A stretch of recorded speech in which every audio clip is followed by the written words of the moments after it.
6 mois après l'offensive israélienne à Gaza qui a fait plus de 1000 morts chez les Palestiniens, la manière dont cette guerre a été menée continue de susciter la polémique, y compris en Israël. Pour la première fois, des soldats israéliens affirment que leurs chefs les ont poussés à tirer sans distinguer les civils des combattants.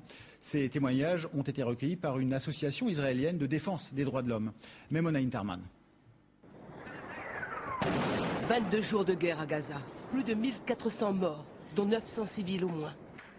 30 soldats israéliens brisent le silence. Étant pour la plupart toujours dans les rangs de l'armée, un seul témoigne à visage découvert. Face à tout problème, à tout obstacle, on ouvrait le feu sans se poser de questions. Même si on tirait dans l'obscurité sur des cibles inconnues. C'était l'état d'esprit des consignes pendant l'entraînement. Selon plusieurs soldats, les civils palestiniens ont été enrôlés de force pour entrer dans des habitations suspectes. On a forcé des civils à casser des murs à coups de marteau, pesant 5 kilos. Ils devaient entrer dans des maisons où on supposait qu'il y avait des explosifs. Des soldats décrivent les civils de Gaza comme boucliers humains.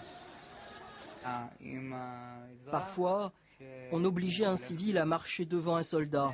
Le soldat plaçait le canon de son fusil sur l'épaule du civil.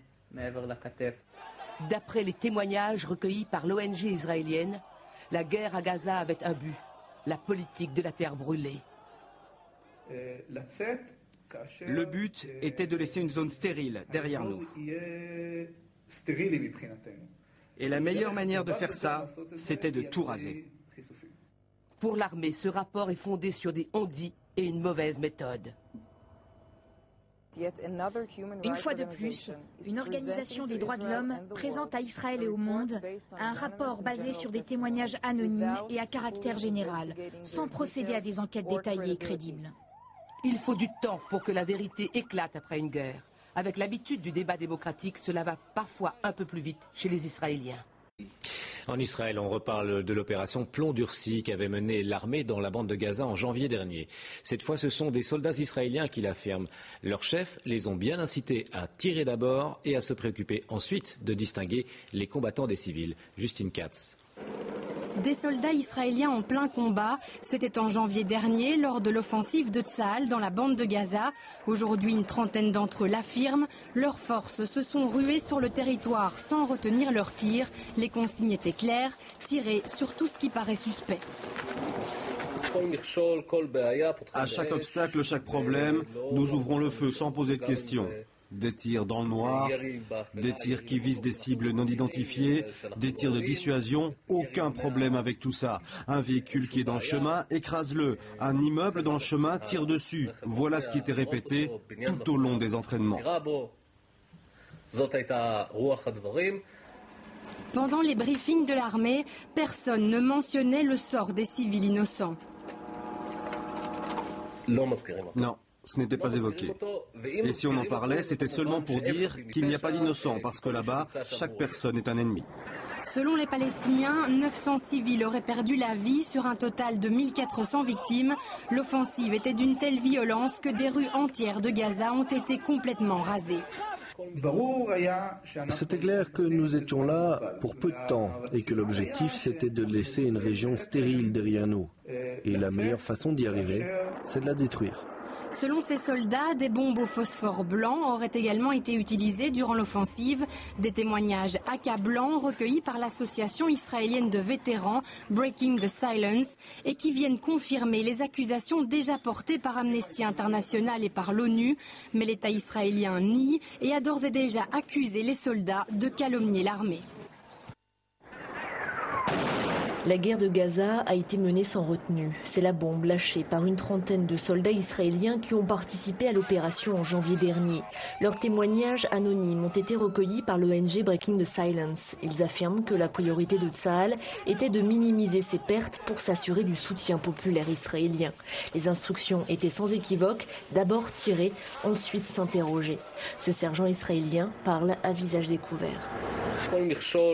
À chaque obstacle, chaque problème, on ouvrait le feu sans poser de questions. On tirait même dans le noir, même sans rien voir, sans connaître la cible. C'était des tirs dissuasifs. L'armée israélienne nie en bloc de telles affirmations basées, selon elle, sur des on-dit. Une organisation des droits de l'homme présente à Israël et au monde un rapport basé sur des témoignages anonymes et généraux, sans avoir totalement vérifié les détails et leur crédibilité. L'offensive israélienne aurait fait plus de 1400 morts côté palestinien, dont plus de 900 civils. 10 soldats israéliens et 3 civils ont été tués. Une enquête indépendante est en cours. Son rapport final doit être rendu en septembre.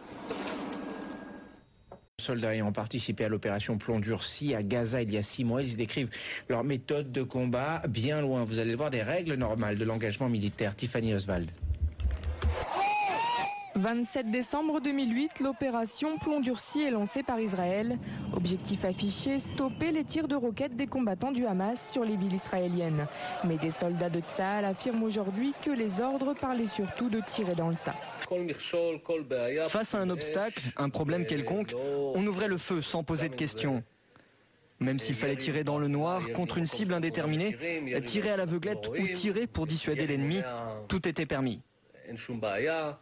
Les 30 témoignages recueillis par l'association Briser le silence vont tous dans le même sens, dénonçant les abus commis envers les civils palestiniens utilisés comme boucliers humains.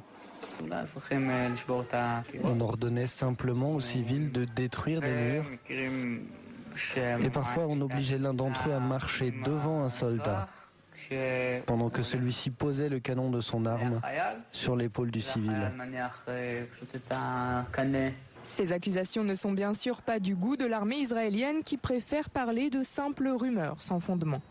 L'armée israélienne regrette qu'une organisation de défense des droits de l'homme rende public un rapport dans le monde entier basé sur des témoignages vagues et anonymes sans vraiment apporter de détails ni prouver leur crédibilité.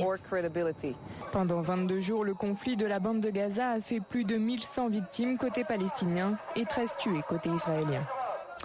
Au Proche-Orient, on reparle de la fameuse opération Plomb Durci menée par l'armée israélienne dans la bande de Gaza en janvier dernier. L'armée israélienne aurait utilisé des civils comme boucliers humains et aurait reçu comme instruction de tirer sans se préoccuper des conséquences. Justine Katz. Des soldats israéliens en plein combat, c'était en janvier dernier lors de l'offensive de Tsahal dans la bande de Gaza. Aujourd'hui, une trentaine d'entre eux témoignent. Pendant l'offensive, les consignes étaient claires, tirer sur tout ce qui paraît suspect. À chaque obstacle, chaque problème, nous ouvrons le feu sans poser de questions. Un véhicule qui est dans le chemin, écrase-le. Un immeuble dans le chemin, tire dessus. Voilà ce qui était répété tout au long des entraînements. Un conditionnement militaire qui met de côté le sort des civils. Non, ce n'était pas évoqué. Et si on en parlait, c'était seulement pour dire qu'il n'y a pas d'innocents. Là-bas, chaque personne est un ennemi. 1400 Palestiniens auraient été tués, dont 900 civils. Une offensive démesurée, même pour ces soldats israéliens, d'une telle violence que des rues entières de Gaza ont été complètement rasées. Durant notre mission là-bas, nous étions censés exposer la zone au maximum. Exposer, c'est un beau mot pour dire détruire systématiquement et délibérément la zone. Ces soldats se sont confiés à une association israélienne d'anciens combattants. Pour les humanitaires palestiniens, ces témoignages sont précieux. Cela vient des soldats eux-mêmes. Ces confessions concordent avec ce que les organisations humanitaires palestiniennes ont dit sur base des témoignages de victimes. Ces propos accablants tenus par des soldats israéliens confirment également les accusations déjà portées par Amnesty International et par l'ONU, mais l'État israélien nie et a d'ores et déjà accusé les soldats de calomnier l'armée.